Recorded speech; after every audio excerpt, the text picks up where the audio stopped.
तो जी आज का हमारा टॉपिक है जी सोलिटरी रीपर, यानी कि अकेले तन्हा। सोलिटरी बोलते हैं जी तन्हा को, और रीपर बोलते हैं जी काटने वाले को। तो यहाँ पर बात हो रही है फसल से रिलेटेड। एक लड़की थी जो कि अकेले तन्हा फसल काट रही थी, अपने खेत के काम में मसरूफ़ थी। तो जब वो जो शायर वहाँ से गुज़रा, शायर भी कह सकते हैं, मुसन्निफ़ भी कह सकते हैं, जब वो बंदा वहाँ से गुज़रा तो उसने देखा कि एक लड़की तन्हा फसल काट रही है और अपने काम में निहायत ही मशगूल है। तो उसने सोचा कि यार इस पे क्यों ना इस पे एक पोइम लिखी जाए। तो इस हवाले से हमारी पोइम है। तो मैं आपको ईच एंड एवरी पॉइंट इसका मैं आपको बताऊंगा, और साथ ही साथ एग्ज़ाम पॉइंट ऑफ व्यू से कौन सी चीज़ें ज़्यादा इम्पोर्टेंट हैं उसके बारे में भी आपको आगाही मिलेगी। तो हम लोग देखते हैं जी हमारा पहला सेंटेंस क्या है। तो ऊपर आप लोग देख रहे हैं जी हमारा पहला सेंटेंस है behold her single in the field. तो बिहोल्ड हर बोलते हैं, ये ओल्ड इंग्लिश यहाँ पर इस्तेमाल हुई है। मिसाल के तौर पर ये काफ़ी साल पहले की इंग्लिश है। अब इंग्लिश हमारी इंग्लिश जो कि काफ़ी चेंज हो चुकी है। तो यहाँ पर बिहोल्ड हर से मुराद है जी लुक एट हर, यानी कि उसे देखो, उसे देखो। क्यों देखें हम उसे? सिंगल इन द फील्ड, उसे देखो मैदान में अकेले। शायर हमसे मुखातिब है, अपने रीडर से मुखातिब है और कह रहा है कि इसे देखो मैदान में अकेले।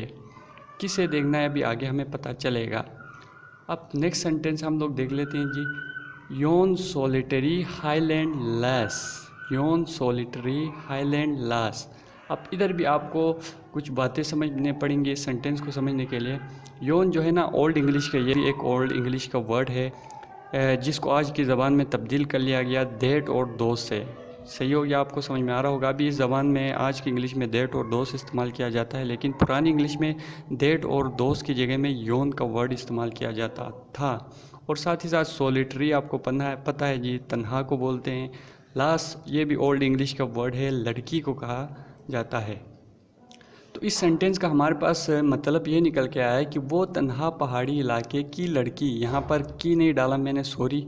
तो वो तन्हा पहाड़ी इलाके की लड़की। अब ये दोनों सेंटेंस का सेंस कंप्लीट हो रहा है कि शायर कह रहा है कि इसे देखो मैदान में अकेले, यानी शायर ये कह रहा है कि उसे देखो मैदान में अकेले एक पहाड़ी इलाके की लड़की है।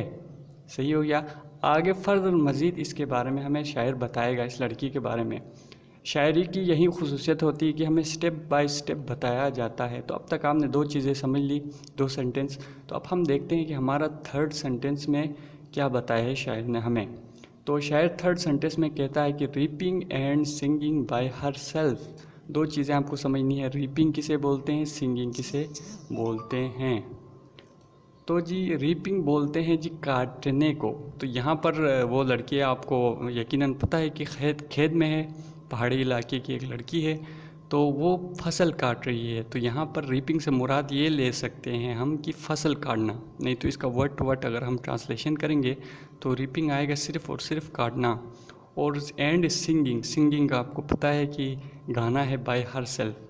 तो वो लड़की क्या कर रही थी, ख़ुद से फसल काट रही थी अकेले और गाना गा रही थी।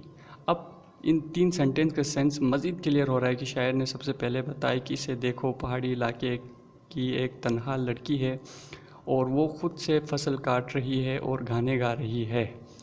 अब शायर ने ये चीज़ें नोटिस की और साथ ही साथ इन चीज़ों को लिख लिया शायर ने।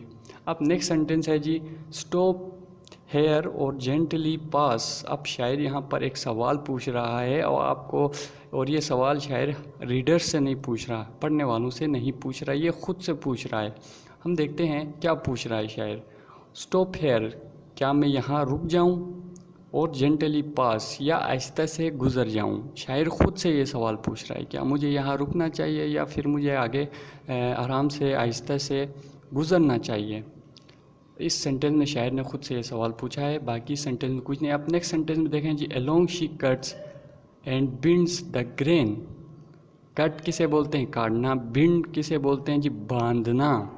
ग्रेन किसे बोलते हैं, ग्रेन आप लोग बेसिकली धानों को बोलते हैं। तो यहाँ खेत, वो लड़की खेत में है, तो आप लोगों को आइडिया हो रहा होगा कि यहाँ पर खेत के जो फसल के जो दाने होते हैं उसे काट भी रही है और बांध भी रही है।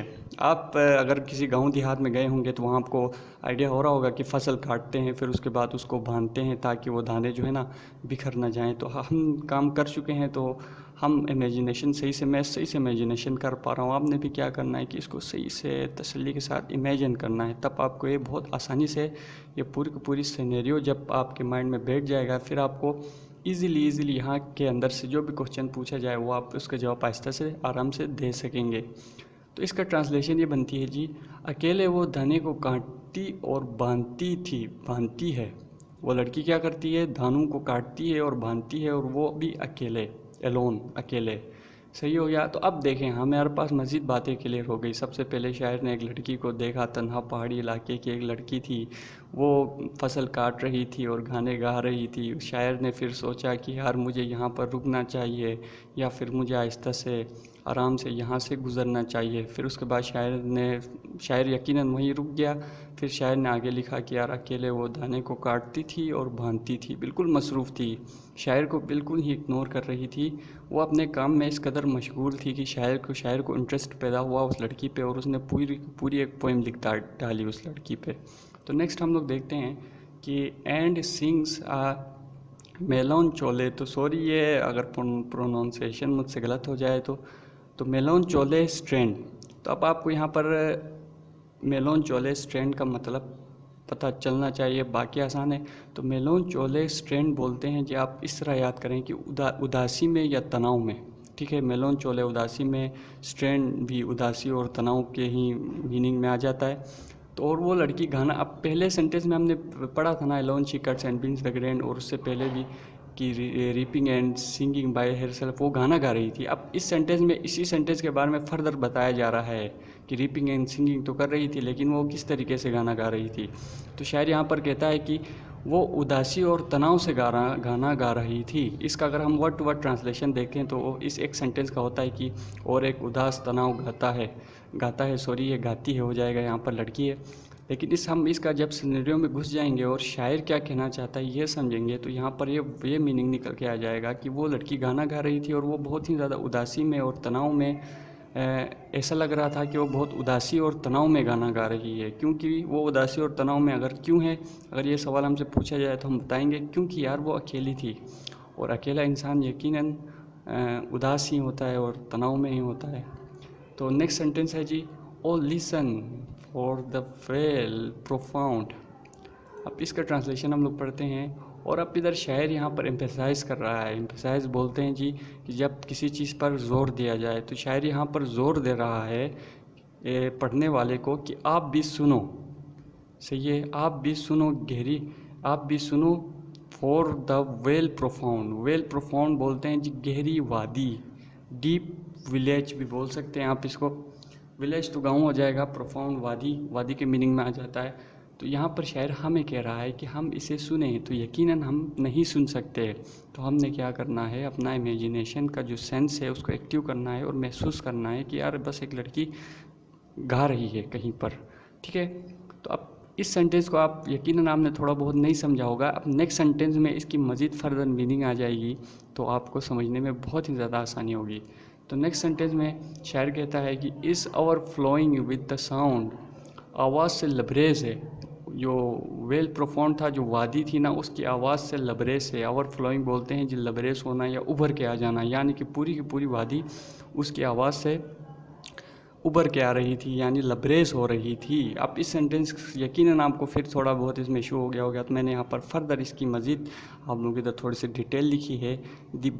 The poet argues us to listen and feel the effect of the song। ये दो सेंटेंस है ना, ये ओ लिसन वाला और उसके बाद इस और फ्लोइंग वाला, तो इस दोनों सेंटेंस के बारे में यहाँ कहा गया है। The poet argues us to listen and feel the effect of the song। समझ में आ गया आप लोगों को? शायर हमें ज़ोर दे रहा है, हमें बता रहा है कि आप इसको सुने और इसको फील करें, इस सॉन्ग के असर को। According to the poet, the whole valley is overfilled with the enchanting song of the solitary. उस तन्हा लड़की के जो गाने की आवाज़ थी, उससे पूरा का पूरा ये जो वो है वैली है, वो लुत्फ़अंदोज़ हो रही थी। ओवरफील्ड का मानी है जी लबरेज होना, लेकिन हम लोग यहाँ पर मानी ये ले सकते हैं कि लुत्फ़अंदोज़ हो रही थी, ले सकते हैं। तो ओवरऑल ये जी हमारा स्ट्रेंजा 1 यहाँ पर क्लियर हो गया और आपने ये चीज़ें सारी समझ ली। तो एक दफ़ा आप फिर से इसकी रीडिंग करें, आपको A to Z क्लियर हो जाएगा। और फर्दर कोई क्वेश्चन है कमेंट सेक्शन में पूछ लें। और इसका जो नेक्स्ट स्ट्रेंजा का पार्ट मैं बहुत ही जल्द अपलोड करूँगा, लेकिन उसके लिए शर्त यह है कि आप कमेंट्स में बताएँ मुझे कि मेरा पढ़ाने का अंदाज़ सही नहीं था या मुझे किस तरीके से पढ़ाना चाहिए, या फिर आपको अगर पसंद आता है तो आप मुझे बताएं, तो मैं इसके नेक्स्ट पार्ट्स बना के अपलोड कर दूंगा। आपके कमेंट पे डिपेंड है, आप जितना इंटरेस्ट लेंगे मैं उतना इंटरेस्ट लेंगे। 2-3 कमेंट भी अगर मैं मुझे आ जाएँ, 10 कमेंट आ जाएँ तो और अच्छा है, मैं बना लूँगा आपके लिए। सही हो गया? तो इसी के साथ वीडियो एंड करते हैं और चैनल को सब्सक्राइब करें ताकि आप नेक्स्ट वीडियोज़ के लिए आप लोगों को बहुत ही ज़्यादा आसानी से मेरी वीडियोज़ मिल सकें। तो इसी के साथ अल्लाह हाफ़िज़ करते हैं जी। अपना ख्याल रखें और कमेंट में बताएं कि नेक्स्ट इसका स्टेंजा 2 चाहिए, या फिर आप लोगों को मेरा अंदाज़ पसंद नहीं आया हो तो भी आप बता सकते हैं। आपका अपना चैनल है। अल्लाह हाफ़िज़।